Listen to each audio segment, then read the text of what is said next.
Sveiki, mėlyjeji, vėl susirinkom šiandien gražią dieną mūsų šiltamiukį. Mūsų, nes jūs praleidžiate čia panašiai kaip ir aš, visai nemažai laiko dabar jau. Šiandien pakalbėsime apie pirmą iš mūsų receptukų. Receptukų dar bus nemažai.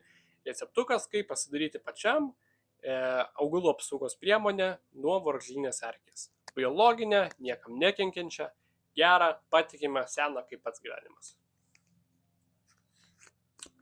Tai va, pradėkime nuo to, kad šitam video padarysiu intro, kad žinotume, kad apie ką mes einam, apie ką eina kalba. Tai kalba eina apie insekticidinius augalus. Tai yra tokie augalai, kurie turi veikliųjų medžiagų junginių savyje, kurios yra naudingos vabalams. Taip, tie augalai turi iš savyje alkaloidų, esterių, eterinių aliejų ir jie yra tam nebereiklo. Jie yra gynybai nuo tam tikrų kenkėjų. Dėl to tam tikrų augalų nepuola tam tikri kenkėjai.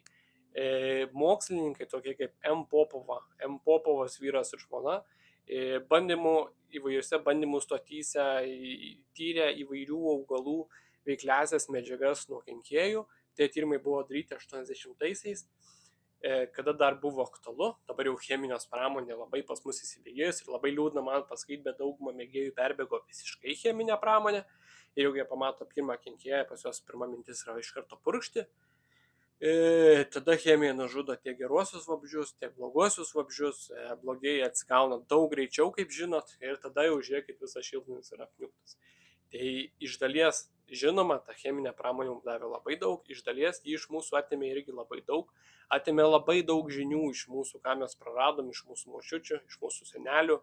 Ir dabar kaip iš tikrųjų yra nemažai žmonių, kurie jeigu pasako kažkas, kad sako, aš turiu receptą, ten, sakykim, dilgėlių trąšų iš mano močiutės. Kiti net juokis iš tokių žmonių, juoktis nereikėtų, nes tai yra gamta, tai yra per tūkstančius metų įsivystę augalai, kurie yra, jau žino, kaip kovoti su tais kenkėjais. Ir mes juos galim panaudoti savo, pasidaryti savo biologinius tirpalus, suspensijas, su kuriais mes galim purkšti ir puikiai kovoti su tais kenkėjais. Taip pat su jais galima papildyti cheminės priemonės. Mes galim iš savo augalų, kuriuos mes randam net parduotuvėse, pasidaryti fungicidų, insekticidų. Ir jie puikiai veikia, patikėkit. Tai dabar pradėkim kalbėti apie tai, kad net kaip įrodymą aš jums galiu pasakyti, kad visai nesnai Lenkijoje vyko daržovių, vaisių ir uogų paroda. Ir jeigu kažkas iš jūsų buvo, puikiai žinot, kad jūs prieinat prie stendo ir vis sako, va, natūralus, biologinis, biostimuliatorius nuo vargšlinės erkės. Ir kas ten per veiklioji medžiaga? Veiklioji medžiaga yra alicinas. Alicinas yra česnako veiklioji medžiaga. Česnako nepakenčia labai daug kenkėjų. Labai daug kenkėjų. Belgai juos naudodavo česnaką smulkintą, dėdavo į linų sėmenis, kad ten nieks nelystų. Prancūzai mėtydavo tarp vynuogių. Dar dabar prancūzai mėto tarp vynuogių česnaką, kad neliptų ant vynuogių kažkokie kenkėjai. Įvairios šalis naudoja visai. Lenkuose aš esu matęs, kai česnaką deda tarp grūdų ir tada aruodinis traubliukas, toks kenkėjas iš tų grūdų išlipa, tada jie juos su rankom. Tuolasme, yra žmonių, kas tas vis dar žinias vis dar turi iš senų laikų, jas naudoja ir jiem puikiai sekasi. Yra žmonių, kas net nesistengia, perku chemiją, purškiu, bėda, kad tada kenkėjai gauna atsparumą ir tada turim visą problemą iš naujo. Tai va, neužbėgant už akių, pakalbam apie patį receptą. Taip, tai dabar česnakas yra puikus nuo amaro, vargšlinės erkės, tripso ir kitų kenkėjų. Tačiau dar pakalbėsim apie vieną receptą būtent nuo vargšlinės erkės ir dar galėsiu vieną receptą pasakyti nuo tripso. Tai vargšlinės erkės paimsim M. Popovos ir M. Popovo receptą, kuris buvo sukurtas bandymų stoty. Tai yra receptas, kuriam reikės 250 gramų česnako ir reikės 5 litrų vandens. Česnaką mes turim pasiruošti. Tai reiškia, kad mums reikės jį sutraiškyti. Į tos 250 gramų reikės sutraiškyti, kaip sutraiškyti, čia yra jūsų pasirinkimas. Šitų dalykų nereikia daryti pedantiškai, nes aš kaip minėjau, kad alicinas, veiklioji medžiaga, jį gaunasi, kai susijungia du junginiai iš česnako, bet jie turi susijungti, tai reiškia, kad česnakas turi būti sutraiškytas ir ta gaunasi alicinas, kuris šiaip nėra stabilus. Jis kyla po kažkur 24 valandų,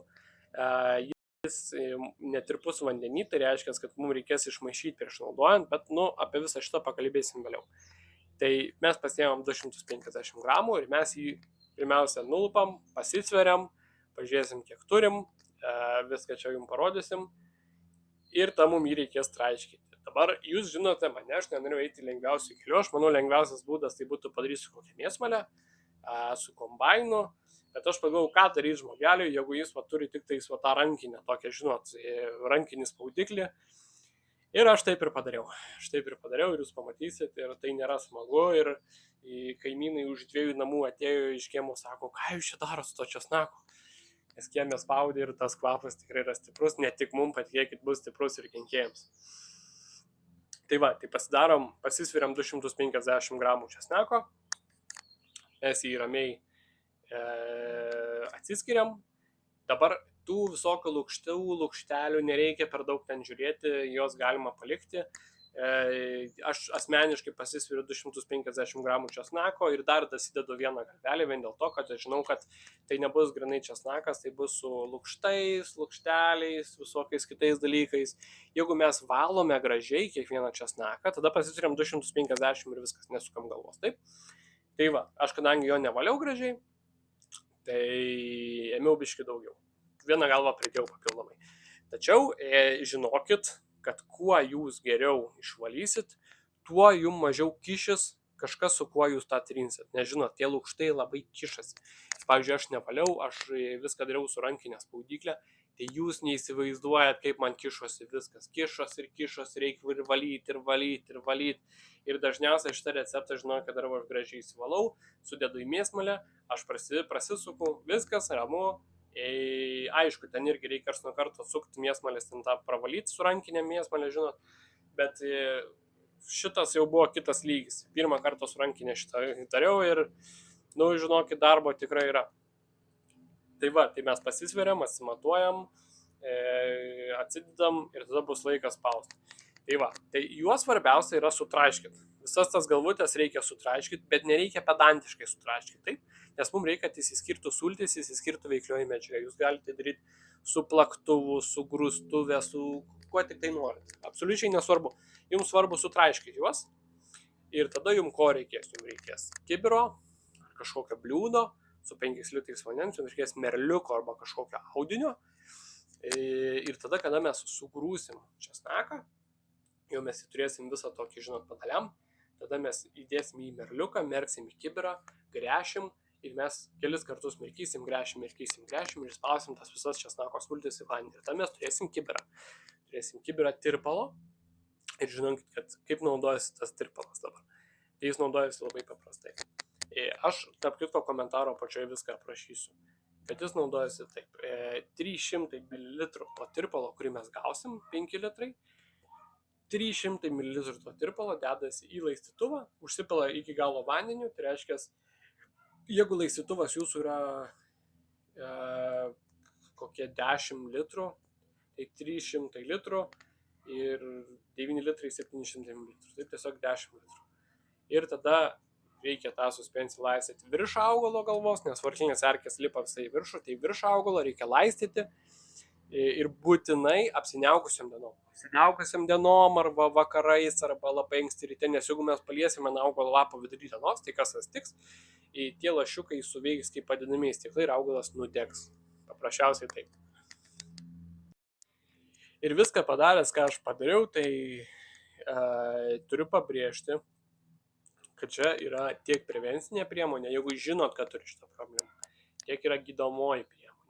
Tai reiškia, prevenciškai, jeigu tikrai žinot, kad pas jūs buvo kenkėjų ir bus, tai jūs galite palaistyti augalus, taip.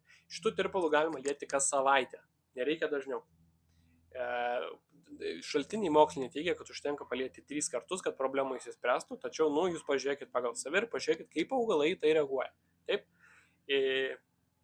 Šiltoka jau darosi man čia. Šiltamiukai, žinokit. Taip, tik savaitę kartą. Galima prevenciškai, galima kaip gydomoje priemonė. Tai ką aš padariau, tai man šiltnamiukai dabar nereikia, aš žinau, kad tų varkšnių erkių nebus. Aš kažkada išsivaliau būtent su to pačiu tirpalu, aš dabar jau jų nebeturiu, aš čia grįžti visiškai nenori.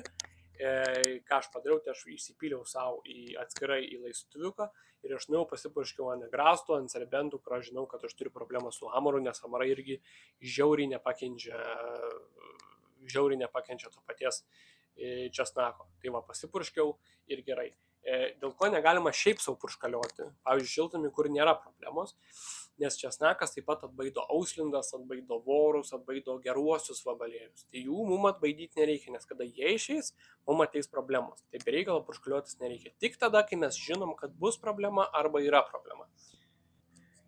Dabar aš jums dar sakiau, kad aš būtinai pasakysiu receptą ir nuo tripso. Tai nuo tripso yra L-rokteino ir L-paškovos laboratoriniai tyrimai ir jie buvo paėmę 200 gramų česnako galvučių, 10 litrų vandens ir jie su tokiu tirpalu nužudė 98,3 procentus kvietinio tripso. Jūs kaip matot, česnakas, atrodo paprasčiausias dalykas turim, bet kaip jis geras, kaip jis veikia. Tai šiandien norėjau papasakoti tiek.